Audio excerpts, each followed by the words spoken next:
GB tutorial में आप सबका स्वागत है। So student, today our last lecture यानी वेट यानी कि ये चैप्टर का लास्ट लेक्चर है हमारा। अभी यहाँ पे देखो कि प्रीवियस लेक्चर में क्या हुआ था, ये थोड़ा सा डिस्कस करते हैं, then will start our the today's topic. Okay, so in previous lecture we have already studied about the cryptogams. Cryptogams में 3 डिवीजन थे। फर्स्ट था Thallophyta, then Bryophyta and then Pteridophyta. तो मैंने अच्छे से आपको कैरेक्टरिस्टिक कैसे लिखने हैं विदाउट लर्निंग, सिर्फ एग्जांपल देख के माइंड में अच्छे से रख के कैसे कैरेक्टरिस्टिक लिखने, ये सब मैंने आपको डिटेल में बताया। अगर इनके साथ आपने वो वीडियो नहीं देखा है तो प्लीज वो वीडियो देख लीजिए, यानी वो भी टॉपिक आपके क्लियर हो जाएंगे। ठीक है, चलो शैल वी स्टार्ट नाउ। तो आज हम देख रहे हैं यहाँ पे लास्ट टॉपिक यानी कि फेनोरो गेम्स देखने हैं। ठीक है, लेट्स गो। तो फेनोरो गेम्स में यहाँ पे क्या है, फेनेरो गेम्स यानी क्या यहाँ पे कि जिसे हम इन शॉर्ट में बोल सकते हैं कि फ्लावरिंग प्लांट्स या प्रेजेंट द फ्लावर्स, ऐसे हम बोल सकते हैं। या डेफिनेशन तो आपको आती नहीं है, पर फिर भी हम यहाँ पे अगर इन केस आ गई तो आप लिख सकते हैं फेनेरो गेम्स यानी क्या है, द प्लांट्स स्पेशली डेवलप या the special structure in the plants is reproductive organs and the seeds, यानी रिप्रोडक्टिव ऑर्गन्स होते हैं इसके अंदर, और यहाँ पे ये क्या करते हैं, सीड्स फॉर्म करते हैं। ओके, यानी कि the special structure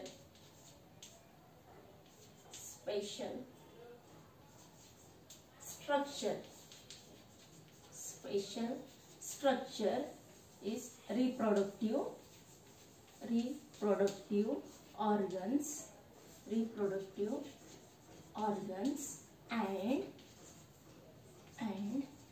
produce seed। ये दो पार्ट है इसके अंदर कि ये वाला स्पेशल स्ट्रक्चर इसके अंदर। तो रिप्रोडक्टिव ऑर्गन्स यानी कि फ्लावर्स हम बोल सकते हैं, यानी कि फ्लावर यहाँ पे रिप्रोडक्टिव ऑर्गन्स है। कैसे, वही मैं आपको एक्सप्लेन करती हूँ। जैसे कि 7th में हमने हिबिस्कस वाला पार्ट देखा था। देखो ऐसे यहाँ पे दिया था आपको, ये यहाँ पे पोलिगोन ऐड होते हैं, ये एंथर वाला पार्ट था। ठीक है, और यहाँ पे ये ओरी, ठीक है, या इसके अंदर यहाँ पे ओरी वाला पार्ट, ये आपका यहाँ पे दिया है एंथर यानी कि मेल पार्ट, और यहाँ पे दिया आपको ओरी, इट्स अ फीमेल पार्ट। ठीक है, ये डिटेल में हमारा हो गया है, सिर्फ आपको एक्सप्लेनेशन के लिए बता रही हूँ। फीमेल यहाँ पे देखो दिख नहीं रहा है ना, यहाँ पे फीमेल। ठीक है, फीमेल। तो देखो यहाँ पे जब ये एंथर है, यहाँ इसके ऊपर आते हैं पोलेंस जिसे हम बोलते हैं, तब ये नीचे नीचे नीचे जाते हैं। मान लो ये एक दिया है, ये एक दिया है, ऐसे बढ़ते बढ़ते नीचे जाते हैं। पर यहाँ पे इनमें से एक ही कोई एंथर है जो ये ओरी के अंदर एंटर कर सकता है। ठीक है, जिसे हम एग सेल बोलते हैं, इसके अंदर एंटर करता है। एंटर करने के बाद यहाँ पे रिप्रोडक्शन होता है, ये मेल का और ये फीमेल का। Then form the fruit structure. उसके बाद हम देखते हैं कि नहीं कि फ्रूट से पहले फ्लावर आता है, और फ्लावर ड्राई होते ही धीरे धीरे उसका शेप चेंज होता है, यानी कि फ्रूट में कन्वर्ट होता है। यस, और उसके बाद इसके अंदर आते हैं सीड्स, वही पार्ट आपको यहाँ पे दिया है। ठीक है, चलो let's go now the next part. अभी यहाँ पे जो सीड जर्मिनेशन वाला पार्ट है ना, वो थोड़ा सा क्लियर कर देती है। देखो भी यहाँ पे ना जब ये सीड्स प्रोड्यूस होते हैं, तो ये सीड्स क्या होते हैं, इनसाइड द सीड्स, सीड के अंदर क्या क्या होता है, embryo and food, store the food. ये दो पार्ट होते हैं सीड के अंदर। जब ये जर्मिनेशन होता है, यानी क्या, मान लो हमने यही कहीं पे खड्डा कर दिया यहाँ पे छोटा सा, और इसके अंदर ये सीड हमने डाल दिया, ये मैंगो का सीड हमने डाल दिया, तो इसके ऊपर एक पूरी अच्छे से मिट्टी डाल दी। तो अभी यहाँ पे इसके अंदर, ये सीड के अंदर ना एम्ब्रियो होता है और फूड होता है। तो ये यहाँ पे जर्मिनेशन के टाइम क्या करते हैं, ये फूड यूज करते हैं, यानी एनर्जी यूज करते हैं एंड डेवलप द एम्ब्रियो, या इसे हम बोलते हैं इनिशियल पार्ट। जो ग्रोथ होता है कि नहीं, जब सीड होता है, इसको एक छोटा सा पार्ट ऊपर आता है, नीचे ये रूट्स वाला पार्ट आता है, ये वाला, तब ये दोनों यहाँ पे यूज होते हैं। और उसके बाद एनर्जी तो आपको पता है। ठीक है, तो डिटेल में आपको ऐसे पूछेंगे नहीं डिफाइन द फेनोरो गेम्स वगैरह, पर मैंने जस्ट आपको इंफॉर्मेशन के लिए यहाँ पे बताया है। ठीक है, चलो अब यहाँ पे मेन टॉपिक पे आते हैं, यानी कि इसमें 2 टाइप होते हैं कि जिम्नोस्पर्म और दूसरा यहाँ पे एंजियोस्पर्म। चलो लेट्स गो, वही हम देखते हैं। तो फर्स्ट डिवीजन है हमारी, डिवीजन फर्स्ट जिम्नोस्पर्म, जिम्नोस्पर्म, ठीक है, फर्स्ट डिवीजन जिम्नोस्पर्म। अब यहाँ पे जिम्नोस्पर्म में क्या क्या है वो देखना है।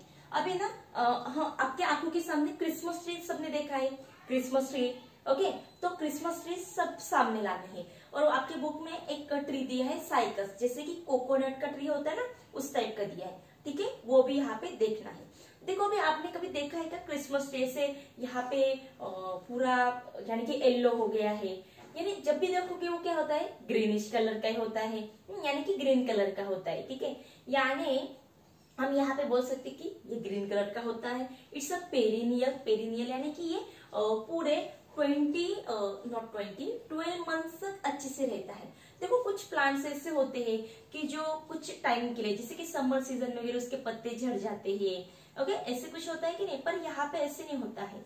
24 आवर्स बोल सकते हैं, या पूरे 12 मंथ बोल सकते हैं, पूरा हरा का हरा रहता है, ठीक है। And it's a woody, woody plants यानी कि जिसे हमें वुड मिलता है, वो वाला। तो पहले कैरेक्टरिस्टिक आता है, इट हैव या no it has, they have या they are evergreen perennial and woody plants, okay. ये पॉइंट निकल गया है। दूसरी बात, जैसे हम यहाँ पे बोल सकते हैं इनको, जैसे कि साइकस में आपको ड्रॉ करके दिखाती हूँ, इससे तो मेरी ड्राइंग अच्छी नहीं है, पर मान लो ये साइकस वाला प्लांट दिया है, यहाँ पे आपके बुक में अच्छे से दिया है। तो देखो यहाँ पे ऐसे कुछ दिया है क्या, जैसे कि इनको स्टेम होते हैं क्या, नो, विदाउट स्टेम होते हैं। यानी क्या, देखो हमारे नेचुरल जो ट्री होते हैं इनको कैसे ऐसे स्टेम होते हैं, इनको ब्रांचेस होते हैं, स्टेम को ब्रांचेस होते हैं, ये ब्रांचेस आते हैं, वैसे यहाँ पे नहीं आते। यानी हम बोल सकते हैं स्टेम या without branches, stem has without branches, या द ब्रांचेस, सॉरी वैसे हम नहीं लिख सकते यहाँ पे, सिंपल में हम यहाँ पे ऐसे लिख सकते हैं कि विदाउट स्टेम नहीं, यहाँ पे विदाउट ब्रांचेस ऑफ स्टेम, यानी कि उनको स्टेम को ब्रांचेस नहीं होते हैं, विदाउट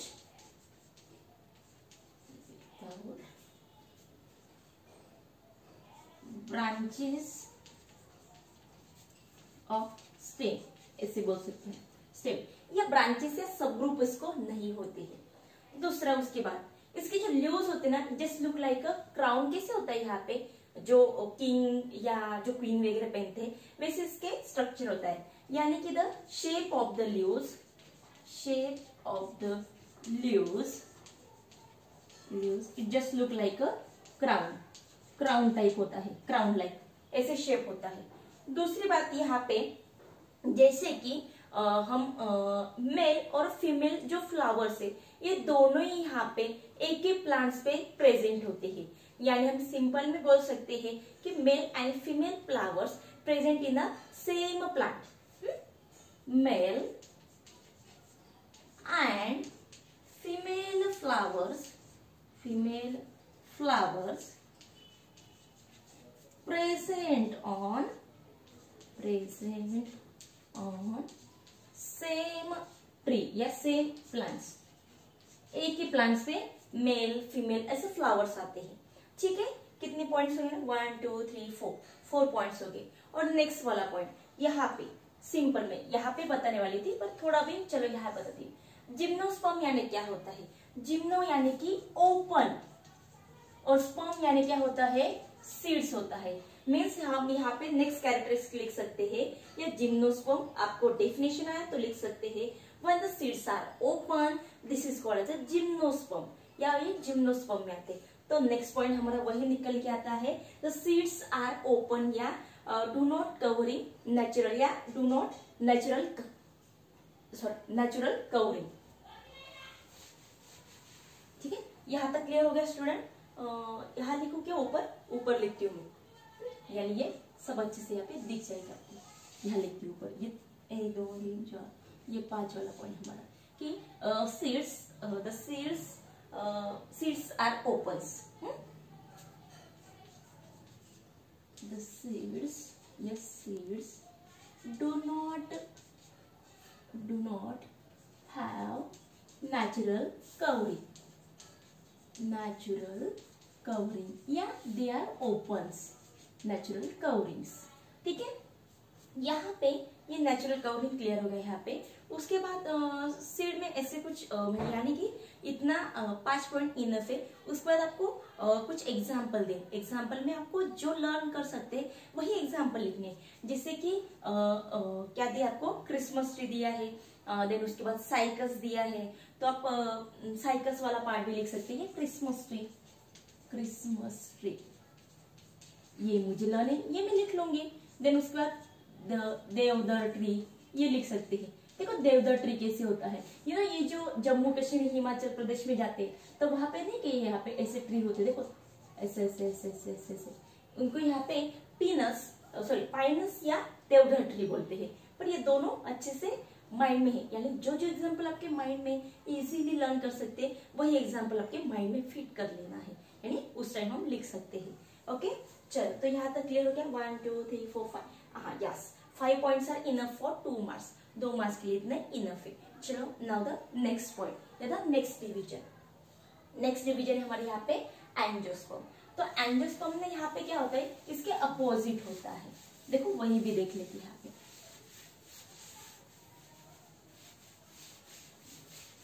थोड़ा सा चलो यहाँ पे हम लिखेंगे डिवीजन सेकेंड. डिवीजन सेकेंड क्या हमारा, एंजियोस्पर्म. ओके, एंजियोस्पर्म यानी कि एंजियो मीन्स हम ऐसे बोल सकते हैं क्लोज या कवरिंग.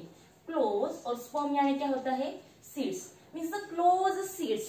तो पहला ही पॉइंट यहाँ पे निकल के आता है, सीड्स आर कवरिंग या सीड्स हैव नेचुरल कवरिंग. इसको नेचुरल कवरिंग होता है. सीड्स आर क्लोज या कवरिंग. सीड्स आर क्लोज, ये क्लोज होते हैं. ठीक है, उसके बाद या हम जैसे लिख सकते हैं कि क्या है यहाँ पे, हाँ, कि रिप्रोडक्टिव ऑर्गन्स, जैसे कि हमने स्टार्टिंग में बोला था कि इसके अंदर रिप्रोडक्टिव ऑर्गन्स होते हैं. तो रिप्रोडक्टिव ऑर्गन्स यानी कौन है यहाँ पे, फ्लावर है कि जो रिप्रोडक्शन करता है. देखो रिप्रोडक्शन, रिप्रोडक्शन या रिप्रोडक्टिव ऑर्गन. रिप्रोडक्टिव ऑर्गन ऐसे लिखते हैं, रिप्रोडक्टिव ऑर्गन. तो रिप्रोडक्टिव ऑर्गन होता है यहाँ पे फ्लावर. ये जो फ्लावर है ये रिप्रोडक्शन करता है. And the flower reproduce fruit and seed. तो ये फ्लावर क्या करता है, यहाँ पे फ्रूट और सीड को फॉर्म करता है. ठीक है, देखो स्टेप बाय स्टेप जा रहे. पहले हमने सीड के बारे में लिखा, देन उसके बाद रिप्रोडक्टिव ऑर्गन्स कौन है उसके बारे में लिखा, अभी फ्लावर के बारे में लिख रहे. फ्लावर क्या फॉर्म करता है, फ्लावर्स आर फॉर्म क्या फॉर्म करता है, ये फ्रूट्स एंड सीड्स ये फॉर्म करता है. अभी हम बात करते हैं सीड की. अभी सीड 2 टाइप के होते हैं. ठीक है, तो फर्स्ट वन है यहाँ पे मोनोकॉट, सेकेंड है यहाँ पे डाइकॉट. तो कहा लिखो, यहाँ लिखो स्टूडेंट. यानी क्या है, ये जानबूझ के मैं ऊपर क्यों लिख रही हूँ कि ये भी पॉइंट आपके सामने होंगे और ये भी पॉइंट आपके सामने ही होंगे, इसलिए. चलो, तो सीड में भी यहाँ पे तीसरा पॉइंट लिख रहे हैं, फोर्थ वाला पॉइंट लिख रहे हैं. Seeds are 2 types. First one is a monocot, second is a dicot. Seeds are 2 types.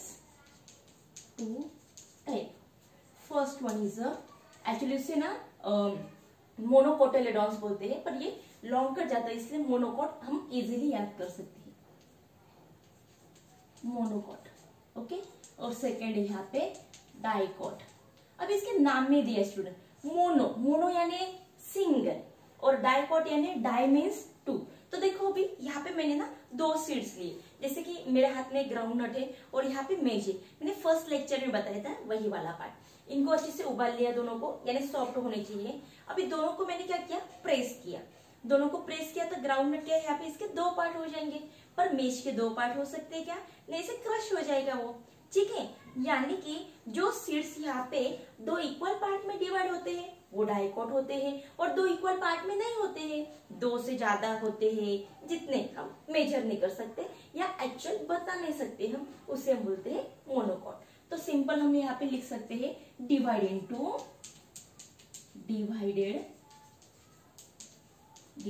Into two equal parts, यहाँ पे टू इक्वल पार्ट्स। और यहाँ पे हम क्या लिख सकते हैं student, do not divided into two equal parts. ये दो इक्वल पार्ट्स में हम डिवाइड नहीं कर सकते। यहाँ पे क्या लिखा है, डू नॉट, और यहाँ पे क्या है, कर सकते हैं डिवाइड इनटू टू पार्ट्स। इसके एग्जाम्पल है, ये एग्जाम्पल आपको होमवर्क के लिए दे, ये एग्जाम्पल आपको लिखने है, ठीक है। यहाँ पे जैसे कैश हम बोल रहे हैं, यहाँ पे एक एग्जाम्पल में लिख लेती हूँ यहाँ पे मेज, ओके। जैसे कि कॉटन सीड्स, ओनियन सीड्स, ये भी आ सकते हैं। चलो मैंने अभी बता ही दिया आपको। और डाइकॉट में हम लिख सकते हैं ग्राउंडनट है, देन उसके बाद राइस नहीं आएगा, यहाँ पे ग्राउंडनट लिख लेते हैं, यहाँ पे ग्राउंडनट जो हम यहाँ पे डेली देखते हैं ना, जैसे कि कैल्शियम ग्राउंडनट वगैरह जो हम डेली देखते हैं, वही आप लिखेंगे तो बेस्ट होगा, ठीक है स्टूडेंट। चलो, तो यहाँ पे 6 जिम्नोस्पर्म या एंजियोस्पर्म का एक का पार्ट यानी कैरेक्टरिस्टिक आपको आएंगे। Write down the characteristic of gymnosperm या डिफाइन द जिम्नोस्पर्म या एंजियोस्पर्म। कैसे आए, आपको इस हिसाब से लिखोगे तो ये बेस्ट होगा, आपको अच्छे मार्क्स मिलेंगे, क्योंकि पॉइंट टू पॉइंट अच्छे से लिख रहे। तो ये बेस्ट, ये आपके लिए अच्छे से नोट कर लो या पॉज करके लिख लो, ठीक है स्टूडेंट। यहाँ तक क्लियर हो गया। अभी दोनों में से एक पॉइंट आपको आने वाला है। उसके बाद हम लास्ट में ले रहे हैं यहाँ पे मोनोकॉट और डाइकॉट। इनका डिफरेंस आपको पूछा जाता है।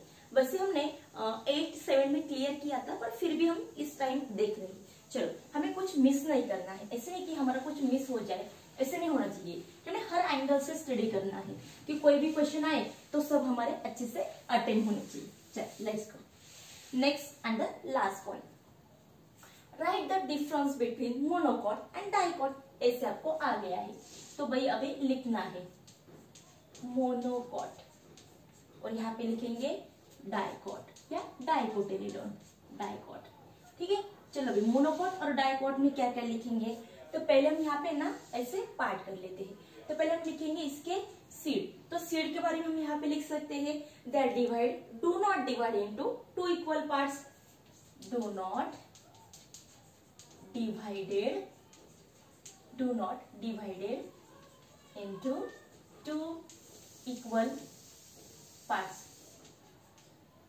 Parts, okay.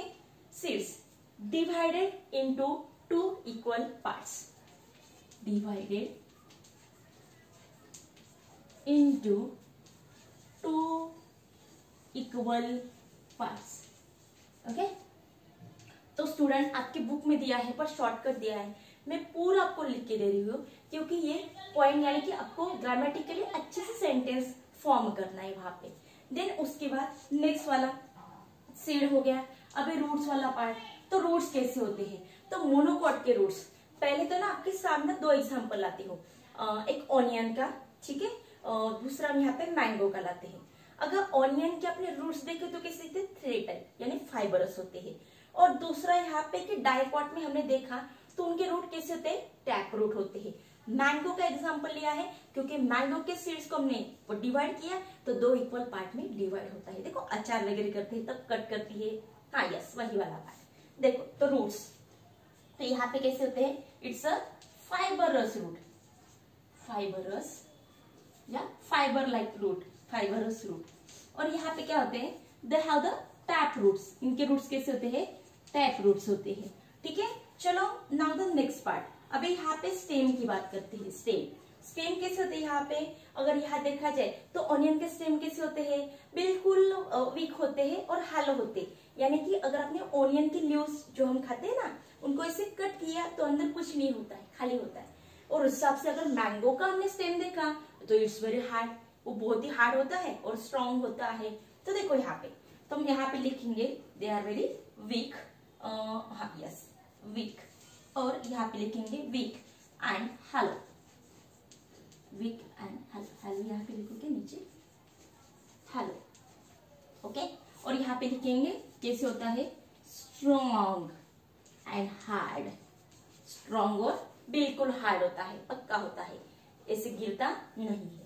उसके बाद हम देखेंगे यहाँ पे लीव्स या लीफ। इसका लीफ कैसे होता है, अगर आपने ओनियन का पत्ता देखा है तो उसके यहाँ पे देखो लीव्स ना दो टाइप के होते हैं, यहाँ पे ऐसे यहाँ पे निकलती है और लीव्स ये दिखाई देंगे आपको अच्छे से, इसलिए देखो ऐसे एक लीव्स होता है और ऐसे लाइन वाला होता है। जो ओनियन के पत्ते होते हैं उनको ऐसे लीव्स देखे हमने, ऐसे स्ट्रक्चर नहीं होती है। यानी कि इन शॉर्ट में मोनोकॉट के जो लीव्स होते हैं यहाँ पे क्या होता है, they are a parallel form या पैरेलल वेन्स और they are in a reticulate veins. Reticulate veins होते हैं यहाँ, देखो it's a parallel veins, parallel veins. ये स्ट्रक्चर ऐसे होता है लीव्स का।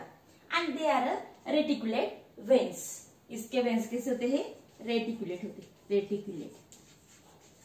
Reticulate veins.